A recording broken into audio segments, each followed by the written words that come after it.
Hello बच्चों, let's read this question. Oxygen is transported. Oxygen किस form में transport होती है? अब यहाँ पर देखिए, एक तो आप देखते हैं ट्रांसपोर्ट ऑफ ऑक्सीजन कैसे होता है, डिसॉल्व्ड इन प्लाज्मा। ओके, यहाँ पर लिख देते हैं डिसॉल्व्ड इन प्लाज्मा। ऑक्सीजन कहाँ डिसॉल्व हो रही है? प्लाज्मा में डिसॉल्व हो रही है। यहाँ पे ब्रैकेट में लिख देते हैं ऑक्सीजन। तो ये जो इस तरीके का ट्रांसपोर्ट देखा जाता है ना कि ऑक्सीजन डिसॉल्व होकर प्लाज्मा में ट्रांसपोर्ट हो रही है, ये देखा जाता है ओनली 1 to 3% ऑक्सीजन इस तरीके से ट्रांसपोर्ट होती है। फिर आप देखते हैं ऑक्सीजन का transport in form of oxy haemoglobin. Oxy haemoglobin, इसके फॉर्म में जो ऑक्सीजन ट्रांसपोर्ट होती है वो लगभग 99%, ओके, 97 to 99% इस फॉर्म में ट्रांसपोर्ट होती है ऑक्सीजन। तो हम यहाँ पर 97% लिख रहे हैं। और आप ये भी जानते हैं जो हीमोग्लोबिन और ऑक्सीजन का कॉम्प्लेक्स बनता है ना, ये जो रिएक्शन आप देखते हैं हीमोग्लोबिन प्लस ऑक्सीजन, और यहाँ पर हम क्या बना देते हैं, ऑक्सी हीमोग्लोबिन शॉर्ट में लिख देते हैं। ये एक रिवर्सिबल काइंड ऑफ, और हम ये कह सकते हैं टेम्परेरी होता है। ये जो फॉर्मेशन हुआ है ना ऑक्सी हीमोग्लोबिन का, ये टेम्परेरी होता है और रिवर्सिबल होता है। मतलब जब सप्लाई करना होगा ना इस ऑक्सीजन का टिश्यूज को, और जहां पर भी मेटाबॉलिक प्रोसेसेस चल रहा है, कार्बन डाइऑक्साइड रिलीज हो रही है, वहां पे टिश्यू को अपने मेटाबॉलिक प्रोसेसेस के लिए ऑक्सीजन की रिक्वायरमेंट होती है, तो तब ये कॉम्प्लेक्स ब्रेक हो जाएगा और ऑक्सीजन उस टिश्यू या सेल के पास चले जाती है। क्लियर है इतना?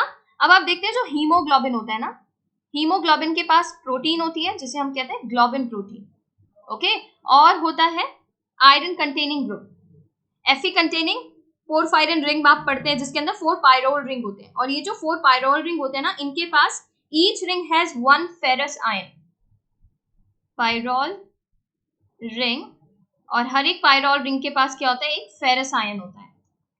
और आप ये भी जानते हैं एक फेरस आयन अटैच हो सकता है, या फिर मैं ये कहूं कि बाइंड हो सकता है 1 मॉलिक्यूल ऑफ ऑक्सीजन से, 1 मॉलिक्यूल ऑफ ऑक्सीजन से। और आप ये देखते हैं एक हीमोग्लोबिन फिर कितना ऑक्सीजन मॉलिक्यूल कैरी कर सकता है, 1 हीमोग्लोबिन कैरी कर सकता है, बाइंड कर सकता है 4 ऑक्सीजन मॉलिक्यूल से। कैसे, रफ सा डायग्राम समझ लेते हैं। यहाँ पर 4 पायरोल रिंग होंगे और उन पायरोल रिंग के पास क्या होगा, एक एक फेरस आयन, फेरस आयन लिख देते हैं हम यहाँ पर। 4 पायरोल रिंग है और उनके पास क्या है, फेरस आयन है। या फिर हम ये कह देते हैं कि यहाँ पर आपको क्या मिल रहा है, फेरस आयन मिल रहा है, तो इनसे अटैच क्या मिलेगा, ऑक्सीजन मिलेगा। एक फेरस आयन किससे बाइंड कर सकता है, एक मॉलिक्यूल ऑफ ऑक्सीजन से। तो एक हीमोग्लोबिन कितने ऑक्सीजन मॉलिक्यूल कैरी करेगा, 4 ऑक्सीजन मॉलिक्यूल कैरी करेगा। ठीक है, इसीलिए आप ये भी पढ़ते हैं 1 ग्राम ऑफ हीमोग्लोबिन कैरी करता है 1.34 ml ऑफ ऑक्सीजन। अब हमसे यहाँ पे परसेंटेज की बात की गई है, ये नहीं पूछा कि 100 ग्राम कितना कर रहा है या ये सब।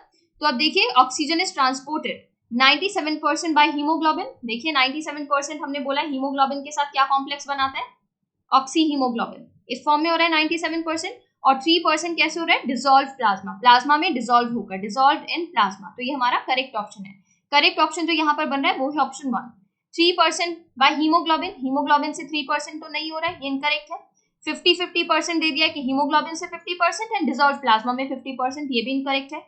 Only in form of oxy haemoglobin, सिर्फ ऑक्सी हीमोग्लोबिन के फॉर्म में भी ट्रांसफॉर्म नहीं हो रहा है। ट्रांसफॉर्म किसके, ट्रांसपोर्ट जो आप देख रहे हैं किसके फॉर्म में हो रहा है, ऑक्सी हीमोग्लोबिन के फॉर्म में भी होता है, और लिटिल अमाउंट कैसे भी हो रहा है, डिसॉल्व इन प्लाज्मा, प्लाज्मा में डिसॉल्व होकर। करेक्ट ऑप्शन जो यहाँ पर बन रहा है ना वो है ऑप्शन 1। Thank you.